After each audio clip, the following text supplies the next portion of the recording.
कांग्रेस से पूर्व अध्यक्ष और वायनाड से सांसद रहे राहुल गांधी बीते लंबे वक्त से तमाम बड़ी बड़ी दिक्कतों का सामना कर रहे हैं।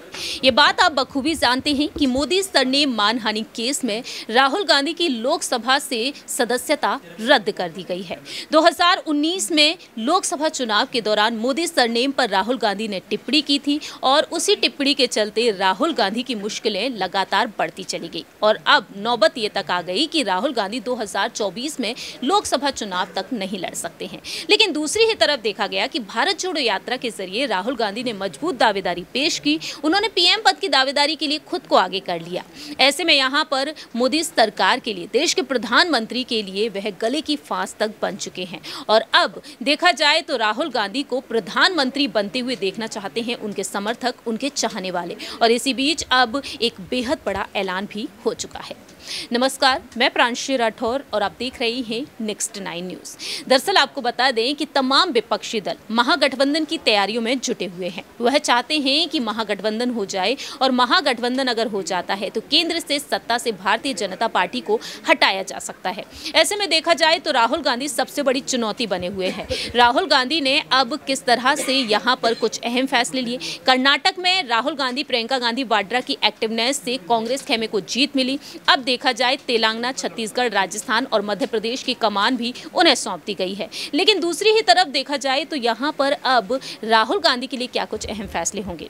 दावे तो ये तक किए गए कि राहुल गांधी की सदस्यता अगर बहाल हो जाती है तो वह रायबरेली से या फिर अमेठी से उतर सकते हैं, या फिर यूं कहा जाए एक बार फिर से वायनाड से वह चुनाव लड़ सकते हैं। लेकिन कांग्रेस के कुछ कार्यकर्ताओं और नेताओं का कहना रहा कि इस बार राहुल गांधी को कन्याकुमारी से भी चुनाव लड़ने चाहिए, क्योंकि कन्याकुमारी से उन्होंने भारत जोड़ो यात्रा की शुरुआत की थी।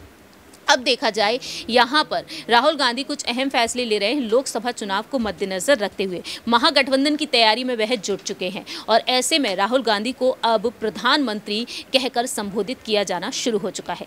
दरअसल बिहार में 23 जून को अहम बैठक होने जा रही है। बिहार के मुख्यमंत्री नीतीश कुमार ने एक अहम बैठक का आयोजन किया है। यूं तो नीतीश कुमार और उप मुख्यमंत्री तेजस्वी यादव राहुल गांधी और कांग्रेस अध्यक्ष मल्लिकार्जुन खड़गे से कई बार मुलाकात कर चुके हैं राजधानी दिल्ली में। लेकिन अब बैठक होने जा रही है बिहार में और बिहार में राहुल गांधी के स्वागत के लिए तैयारियां जोरों शोरों से चल रही हैं। और इसी बीच एक पोस्टर सामने आया है। उस पोस्टर पर रुख किया जाए तो यहां पर इस पोस्टर में देखा गया है कि राहुल गांधी को भावी पीएम तक बताया गया है। 23 जून को देश भर के भाजपा विरोधी दलों की प्रस्तावित बैठक की तैयारियां चरम पर हैं और इस बैठक में तकरीबन 15 विपक्षी दल शामिल हो सकते हैं। ऐसे में विपक्षी दलों के बीच राष्ट्रीय पार्टी कांग्रेस पीएम पद को लेकर क्या समझौता करेंगे, अब एक पोस्टर के जरिए सामने आ चुका है। क्योंकि बैठक में प्रधानमंत्री पद को लेकर मन में सभी के सवाल रहेंगे और बोलेंगे कोई नहीं। लेकिन यहां पर देखा जाए ये लगभग तय बताया जा रहा है कि शुक्रवार की सुबह यहां पर कई नेता पहुंच जाएंगे और ऐसे में राहुल गांधी को यहां पर भावी प्रधानमंत्री घोषित कर दिया गया है। पोस्टर वैशाली के राजापकार के विधायक प्रतिमा कुमारी दास की तरफ से लगा है और यहां पर ध्यान नहीं दिया गया है कि कोर्ट के आदेश के बाद राहुल गांधी की सांसदी तक जा चुकी है। तो ऐसे में अगर इस पोस्टर पर रुख किया जाए तो वाकई में राहुल गांधी को यहाँ पर अब प्रधानमंत्री, भावी प्रधानमंत्री बताया गया है। पोस्टर के माध्यम से ये चीज़ें सामने आई हैं। अब देखते हैं कि आखिरकार यहाँ पर क्या कुछ अहम फैसले होंगे विपक्षी दलों के। फिलहाल तो देखा जाए राहुल गांधी को लेकर ये तमाम अटकलें तेज होती हुई नजर आ रही है। आगे अपनी एक खास रिपोर्ट के जरिए आपको बताना चाहेंगे कि राहुल गांधी के लिए आखिरकार क्या कुछ सोच विचार करता हुआ नजर आ सकता है महागठबंधन। देखें जरा।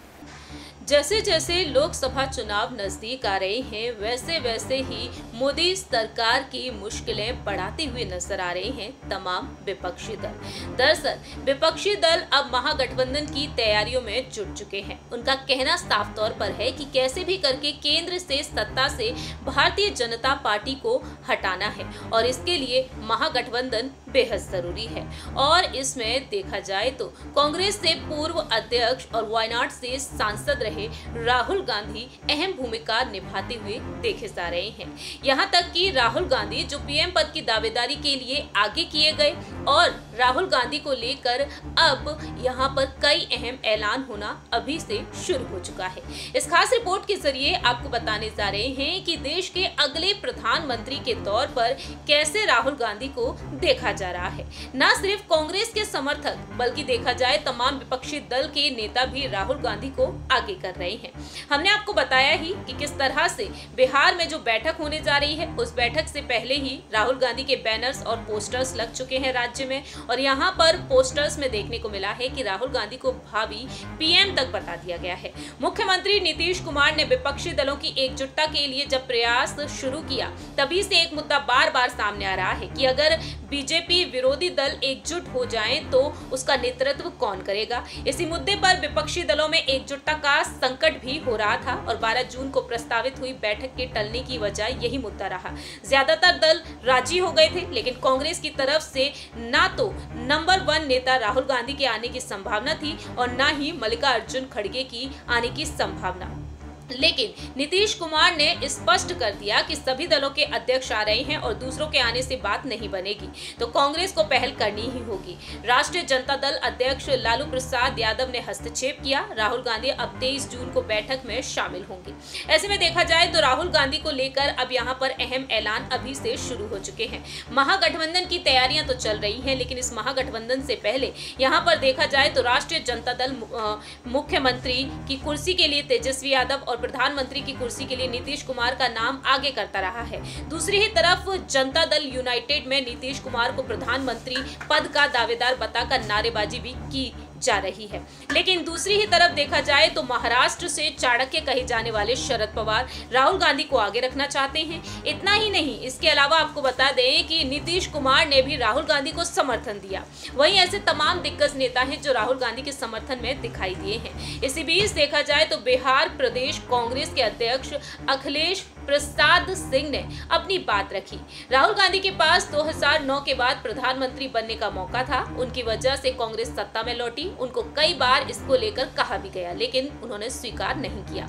अखिलेश प्रसाद का कहना रहा कि कांग्रेस का बच्चा राहुल गांधी को पीएम बनने की शुभकामना देगा। कांग्रेस जनों की हमेशा से ये इच्छा है कि वह प्रधानमंत्री बने। लोकसभा चुनाव में अगर विपक्ष में एकता हो जाए तो बीजेपी की सीटें 100 से नीचे हो जाएंगी। अखिलेश प्रसाद सिंह ने शिवानंद तिवारी के हिंदू राष्ट्र वाले बयान को लेकर कहा कि बीजेपी हिंदू राष्ट्र बनाना चाहती है, इसलिए उसे हटाया जाए। तो फिलहाल देखा जाए राहुल गांधी को प्रधानमंत्री के तौर पर देखा जाएगा या नहीं, लेकिन उससे पहले ऐलान हो चुके हैं। 23 जून को जो बैठक होने जा रही है, उस बैठक को लेकर वह कहते हैं हमें उम्मीद है कि सभी नेता साथ बैठेंगे और आगे बढ़ने के सौहार्दपूर्ण समाधान निकलेगा। प्रधानमंत्री पद के लिए कोई चेहरा नहीं होने की बात पर कहते हैं कि साल 2004 में मनमोहन सिंह पीएम पद की उम्मीदवार नहीं थे, इसके बावजूद कांग्रेस ने गठबंधन के साथ बीजेपी को हराया था। अब देखा जाए तो यहाँ पर राहुल गांधी का नाम टॉप पर बना हुआ है। जो सर्वे रिपोर्ट सामने आई हैं, उन सर्वे रिपोर्ट्स के मुताबिक भी राहुल गांधी नंबर 1 पर रहे। देश के प्रधानमंत्री नरेंद्र मोदी जी की लोकप्रियता बढ़ती हुई नजर आ रही है, तो वहीं राहुल गांधी इस लोकप्रियता के मामले में नंबर 2 पर है। और दूसरी ही तरफ देखा जाए तो राहुल गांधी को तमाम विपक्षी दलों का समर्थन भी मिला है, लेकिन कुछ विपक्षी दलों के प्रमुख ने राहुल गांधी को समर्थन नहीं दिया है। ऐसे में देखा जाए तो राष्ट्रीय महासचिव प्रियंका गांधी वाड्रा को भी पीएम पद की दावेदारी के लिए आगे करना चाहते हैं कांग्रेस के कुछ नेता। लेकिन देखना दिलचस्प होगा क्या वाकई में राहुल गांधी देश के प्रधानमंत्री बन पाएंगे या फिर नहीं। अगर बनते हैं तो क्या कुछ खास वह करेंगे देश के विकास के लिए, क्योंकि राहुल गांधी बार बार कहते हुए नजर आए हैं कि अगर वह देश के प्रधानमंत्री बनते हैं तो कई अलग बदलाव देखने को मिलेंगे। भारत जोड़ो यात्रा के जरिए उन्होंने अपनी छवि को बदला है, काफी संघर्ष किया है और इस संघर्ष के बाद राहुल गांधी पीएम पद की दावेदारी के लिए आगे बढ़ते हुए दिखाई दिए हैं।